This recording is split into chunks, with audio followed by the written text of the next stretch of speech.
اگر آپ اس پہ غور کریں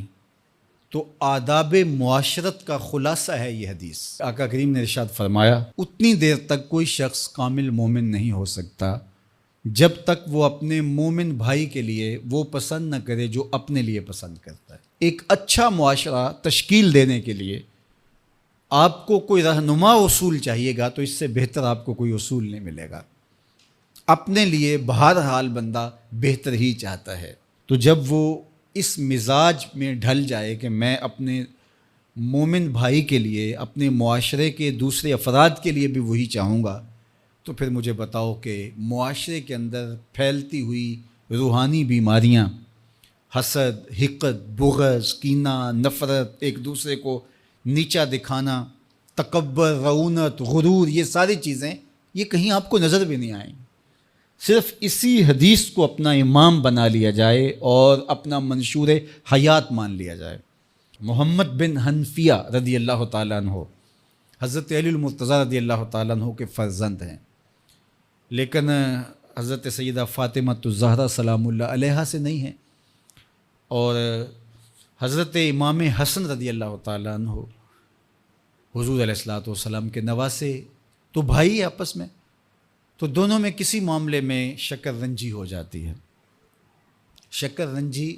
جس رنج میں مٹھاس ہو، شکر ہو، میٹھی ناراضگی، کوئی بغض حسد پہ مشتمل ناراضگی نہیں۔ تو حضرت محمد بن حنفیہ ایک دن بیٹھے تو سوچا کہ وہ میرے عمر میں بھی بڑے بھائی ہیں، اور پھر دوسری بات یہ ہے کہ وہ رسول خدا کی بیٹی کے بیٹے ہیں، ان کا یہ اعزاز ہے، بہرحال مجھے تو یہ اعزاز نہیں ہے، پھر جوانان جنت کے سردار بھی ہیں، تو میں ان سے ناراض ہوں، وہ میرے سے ناراض ہیں، تو بات بھی کوئی اتنی خاص نہیں، تو اب دن بھی 3 گزر رہے ہیں، چلو میں ان کو راضی کر لیتا ہوں۔ تو گھر سے نکلے ان کو راضی کرنے کے لیے، تو واپس آ گئے راستے سے، کاغذ لیا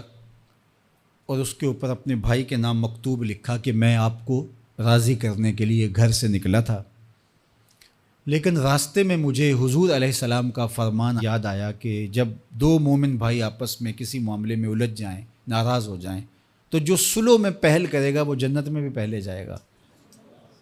تو میں تو یہ گوارا نہیں کرتا کہ آپ سے پہلے جاؤں، تو میں ناراض ہوں، آپ آئیں اور مجھے منائیں۔ تو حضرت امام حسن نے خط پڑھا اور مسکرانے لگے، اور آپ تیزی کے ساتھ تشریف لائے اور اپنے بھائی کو کہا اچھا مان جاؤ پھر، تو وہ مننے کے لیے تو پہلے ہی تیار تھے نا۔ تو جب آپ اپنے مومن بھائی کے لیے وہ پسند کریں گے جو اپنے لیے پسند کرتے ہیں، تو پھر زندگی گزارنے کا مزہ آنے لگے گا۔ نفس روکتا ہے یہ چیز میرے پاس ہے اس کے پاس نہ ہو، یہ اعزاز میرے پاس ہے اس کے پاس نہ ہو، اور اس کی ایک اپنی لذت ہے اور وہ مادی لذت ہے، اور ایک ہے باطن کی، روح کی لذت۔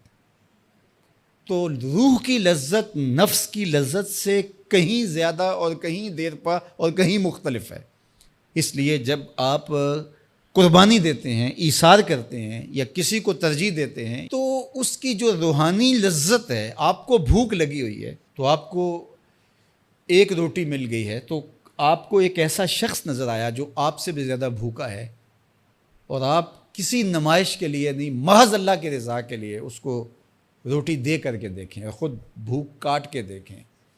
وہ مرغن کھانوں میں سرور نہیں آئے گا جو اس بھوک میں لطف آپ کو آئے گا۔ تو حضور علیہ السلام کا یہ فرمان اپنے عمل کا حصہ بنا لیں، اور اپنے بھائیوں سے، جو خونی رشتے سے جڑے ہوئے بھائی ہیں، وہاں سے شروع ہو کر کے پورے معاشرے کے اندر اس کا عملی نفاذ کریں۔ آپ کو اتنا سرور آئے گا اور باطن میں اتنا نور آئے گا، اور اس قدر معاشرے میں خوبصورتی کی بنیاد پڑے گی۔ اور اگر ہم آج اس حدیث کو اپنے لیے خضر راہ بنا لیں تو یہ اس پہ عمل کرنا کوئی مشکل نہیں ہے۔ یہ آپ ابھی سے جب اٹھیں گے تو اپنے ساتھ والے کو ترجیح دے دیں گے کہ پہلے یہ گزر جائے، تو ابھی سے شروع ہو جائے گا یہ کام۔ تو یہ آپ گھر میں اپنے بچوں کے ساتھ، اپنی بیوی کے ساتھ، روزمرہ کی زندگی میں جہاں ملازمت کر رہے ہیں،